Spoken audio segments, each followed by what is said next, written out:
हाय महाराज जी। वैद्यराज हरिदास। वैद्यराज हरिदास। महाराज जी आज कहाँ पे आए हुए? आज यहाँ हम लोग सोनवर धनिया मऊ में आए हैं और यहाँ 13वीं का बहिष्कार करने के लिए आए हैं। हमारे समाज में जो कुरीतियाँ हैं, जो विडंबनाएं हैं, जिससे हमारा समाज जकड़ा हुआ है, उस जकड़े हुए समाज को बाहर निकालकर स्वतंत्र रूप से रखना चाहते हैं। कैसे स्वतंत्र रखेंगे? अभी तक तो सब लोग जब तक कोई आदमी अपने माँ बाप का तेरह ही नहीं करता है, लोग कहते हैं इसको कुछ है नहीं, माँ बाप की तेरह ही नहीं किया, आप उनको बोलते हैं बंद करो। अरे यही मेरा ही समाज था कि जब सती प्रथा था, मेरा समाज नहीं मानता था। राजा राम मोहन राय ने कितना प्रयास किया और उन्होंने अपनी भाभी को जलते हुए अपने आंखों के सामने देखा और जब मना किया तो 400 मेरा ही समाज 400 व्यक्तियों ने उनको डांट फटकार करके बैठा दिया, लेकिन वो बीड़ा उठाए और खत्म कर दिए। और इसी तरह से हम लोग भी बीड़ा उठाए हैं, जो मेरे समाज में गरीब हैं और कर्जदार बनते चले जा रहे हैं। और ये पाखंड है, यानी अंतिम संस्कार मरने तक ही होता है, उसके बाद कोई संस्कार ही नहीं होता है। हमारा जो हमें बढ़ाया, इसमें बझाया गया, क्योंकि हमारे पूर्वज पढ़े लिखे नहीं थे, पढ़े लिखे लोगों का सहारा लेते थे और वो अपने बच्चों को पढ़ाए लिखाए, मजूरी धतूरी करके पढ़ाए लिखाए कि मेरा बच्चा अब बैसाखी का सहारा नहीं लेगा। लेकिन मेरा समाज आज भी वही नकल करते चला आ रहा है, इसलिए उनको बताना जरूरी है, जागृत करना जरूरी है। आपका समाज तो मंदिर में जाता है, पूजा करता है, सारी चीजें करता है, कौन कौन से? मेरा समाज मंदिर में जाता है, पूजा करता है, तमाम चीजें करता है, लेकिन उसी को बताना है मंदिर में कुछ नहीं है, मस्जिद में कुछ नहीं है। ये सब मंदिर में भगवान ऐसा काम करते हैं? भगवान अगर ऐसा काम करते तो पंडा बैठ करके 24 घंटा वहां रहता है और वो भगवान से भी मांग लेता। हम जाते हैं 1 मिनट के लिए, हमको कहता है मांग लीजिए और हम ले लेते हैं, और पंडा वहां बैठ करके 24 घंटा रहता है। हम उसको इतना ही जान जाएंगे, पंडा 24 घंटा भगवान के पास रहता है, कुछ नहीं पाता है, हम गए 1 मिनट में भगवान को खुश कर लिए। पंडा तो सेवा करता है। और पंडा क्या सेवा करता है? पंडा तो हमसे लेता है। भगवान आपको बुलाने आए थे?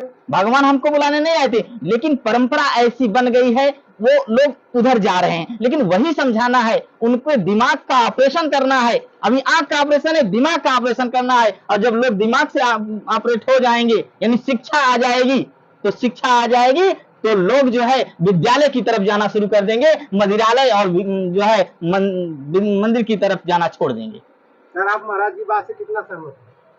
महाराज की बात से हम पूरा सहमत हैं। और जैसे इन्होंने बताया कि भाई 13वीं जो करते हैं, 13वीं क्यों नहीं करना? 13वीं एक ऐसी प्रक्रिया है कि जैसे मुर्दे के ऊपर बैठ के खाना खाना, पहली बात। दूसरी बात है क्या है कि जब किसी के घर में मृत्यु होती है तो मृत्यु 2 तरीके से होती है। एक तो अचानक मृत्यु होती है, एक बीमारी से मृत्यु होती है। अब बीमारी की परिस्थिति के अंदर इंसान दवा करते करते लाखों रुपए कर्जे में हो जाता है, परिस्थिति अच्छी नहीं होती, तो उस कर्जे के बाद में फिर उनको 13 दिन के अंदर 13वीं करना है, कंपल्सरी 13 दिन के अंदर 13वीं करना। और 13 दिन के अंदर दवा खाने में पैसा खर्चा करने के बाद में परिस्थिति न अच्छी होने की वजह से समाज के भय से उस आदमी को अपनी जमीन जायदाद बेच करके भी 13वीं करना पड़ता है। ये बहुत बड़ी कुरीतियां हैं, आने वाली पीढ़ी को आर्थिक रूप से तंग बना देती हैं, बराबर। तो सबसे बड़ी बात तो ये है कि हम मुर्दे के ऊपर बैठ खाना खाते हैं। किसी के जवान बेटा मरा होता है, किसी की जवान पत्नी मरी होती है, किसी की जवान माँ मरी होती है, किसी के बाप मरा होता है। ऐसी परिस्थिति में एक मनुष्य के नाते वहां बैठ करके हमें खाना खाना बहुत बुरे तरीके से फील होता है, लेकिन एक परंपरा है, लोग जाते हैं और खा के मस्ती से आते हैं। लेकिन आप 13 का बहिष्कार कर रहे हैं। यहाँ पाखंड की बात होती है, मंदिर की बात होती है, पढ़ाई की बात होती है, पूजा की बात होती है। आप किसका बहिष्कार करें? अब बहिष्कार का मतलब जैसे जैसे अब शिक्षित समाज को तो होना चाहिए कि हमें अगर पूजा करना है तो सबसे बड़े भगवान है दुनिया के अंदर, हमारे माता पिता हैं, आप उनकी पूजा करिए। पूजा का मतलब क्या? उनकी सेवा करिए आप। और विद्यालय आप जाइए जिससे आपके पास में ज्ञान होगा। और जैसे प्राण प्रतिष्ठा की बात होती है, मंदिर के अंदर जो पंडित प्राण प्रतिष्ठा करने की दावा करता है, वही पंडित अपने बच्चों को दवा खाने में लेके जाता है। अगर उसे विश्वास है, हमारे जैसे समाज के लोगों को विश्वास दिलाना चाहता है कि हाँ हमने प्राण प्रतिष्ठा करके भगवान को जान डाल दिया, मैंने इसमें, आप जो मांगेंगे आपको देंगे, उसे इतना विश्वास है तो अपने बच्चे को दवा खाना नहीं ले जाना चाहिए। अगर उसे इस तरीके से पूर्ण विश्वास है कि हमने पत्थर में प्राण डालने की हमारी क्षमता है, तो पूरे देश के हॉस्पिटल को बंद करा देना चाहिए। बॉर्डर के अंदर जो हमारे सेना मरते हैं, वहां पे जाकर के बैठ करके उनको ड्यूटी देना चाहिए। हमारा कोई सेना मरता है, यहाँ प्राण प्रतिष्ठा करते, हमारे देश की कोई क्षति नहीं हो, हमारे देश के युवा खत्म नहीं हो। ये तो एक आडंबर है और धीरे धीरे जो है कुछ सामाजिक संस्थाएं जो हैं इस बातों को हमारे आपके बीच में रख रहे हैं, समाज में रख रहे हैं, समाज के लोग जागृत हो रहे हैं। और उसी कुरीतियों में जो आज आपके सामने जो मैं बैठ के बोल रहा हूँ उसके अंदर मैं भी आज 4-6 साल पहले बजा हुआ पड़ा हुआ था, हम भी उसी चीज को मानते थे। लेकिन जैसे जैसे बौद्धिकता बढ़ी और लग रहा है भाई ये गलत चीज है। जब पंडे की बात आप करते हैं कि पंडा मंदिर में बैठता है, अब पंडा मंदिर में बैठता है भगवान से नहीं मांगता है, वो जाने वाले लोगों से मांगता है। उसे ये पूर्ण रूप से पता है कि मंदिर की जो मूर्ति है हमें कुछ देने वाली नहीं है, जैसे हमें कुछ मिलने वाला है। उसे ये मालूम है कि जो यहाँ दर्शन करने आने वाला है उसी से हमारा पेट भरेगा, वही हमें देगा। आप देश के बहुत से मंदिर ऐसे पड़े हुए हैं जिसके अंदर भगवान की मूर्तियां बैठाई हुई हैं, आप देखेंगे वहां कोई पुजारी बैठने को तैयार नहीं, जहाँ कोई दर्शन करने वाला नहीं है। जहाँ दर्शन करने वालों की भीड़ है, आर्थिक व्यवस्था ज्यादा आने की साधन उनको दिख रहा है, वहाँ पंडित बैठने को, पुजारी बैठने को तैयार है। बहुत से मंदिर ऐसे पड़े हुए जहाँ कुत्ते पेशाब कर रहे हैं, कोई इंसान जाने को तैयार नहीं, वहाँ कोई महाराज ही नहीं है, घर के लोग बना के बेचारे वही नला धुला रहे हैं। तो एक उनकी लालच है। और हमारा जो समाज है SC ST OBC समाज है, अब उनकी जो बताए थे जिसे बाप दादा की व्यवस्था से चली आ रही है, मजबूरन उस चीजों को ढो रहे हैं। एक भय बताया गया है भूत और भगवान का, न तो भूत है न भगवान है।